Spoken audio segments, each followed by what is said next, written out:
Bu приложенияларsiz menimcha men proyekt olsam 3 kun ichida haydab yuborishgan bo'lishardi. Birinchisi CapCut приложенияsi. Bu приложенияni tushuntirib o'tirmasam ham bo'ladi. Buni hammanglar bilasizlar. Ushbu приложениyaning ikki xil versiyasi bor: pulligi va pulsizi. Pulsizi bilan ham 70% ishlarni hal qilsanglar bo'ladi. Erinchoqligi esa shablonlari ham bor. Pulli приложенияsi oyiga $8 dan. Ikkinchisi Black Magic Camera. Bu iPhone'ga ham, Androidga ham to'g'ri keladigan приложение bo'lib, buning hech qanaqa pulli versiyasi yo'q.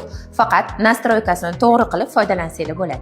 Uchinchisi Not Just Analytics приложенияsi bo'lib, bu sizlarni Instagram sahifalarini analitika qilishda yordam beradi. Подписка, отписка, rost, axvat, kimga qaysi postlaringiz qiziq bo'lyapti-yu, qaysilari qiziqmasligini tekshirib olishingizda yordam beradigan приложение.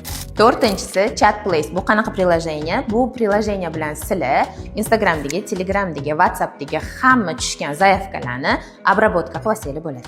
Beshinchisi o'sha mashhur Captions. Bu приложение bilan sizlar tushunarsiz bo'lgan videolarga ham, tushunarsiz gapirilgan gapli videolarga ham tushunarli qilib gрамотный subtitrlarni yozib qo'ysanglar bo'ladi. Sizchi, men aytgan приложениyalardan foydalanasizmi? Qaysi biri sizlarga yoqayotganini kommentariyalarda yozib keting.